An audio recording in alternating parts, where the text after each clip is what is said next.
হরে কৃষ্ণ। শ্রীমদ্ ভগবদ গীতা দ্বিতীয় অধ্যায় শ্লোক 61। তানি সর্বাণি সংযম্য যুক্ত আশিত মৎপর বশে হি যস্যেন্দ্রিয়াণি তস্য প্রজ্ঞা প্রতিষ্ঠিতা।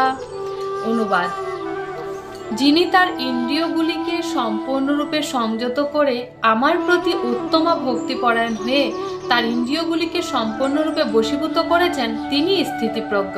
তাৎপর্য: ভক্তিযোগেই যে শ্রেষ্ঠ যোগ তা এখানে স্পষ্টভাবে ব্যাখ্যা করা হয়েছে। কৃষ্ণ ভক্তি ছাড়া ইন্দ্রিয়কে সংযত করা যায় না।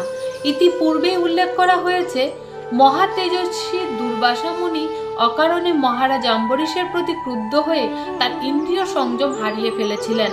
প্রক্ষান্তরে মহারাজ অম্বরীশ দুর্বাসার মতো শক্তিশালী তপস্বী ছিলেন না, কিন্তু তিনি ছিলেন কৃষ্ণ ভক্ত।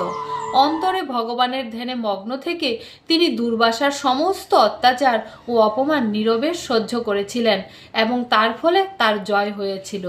হরে কৃষ্ণ।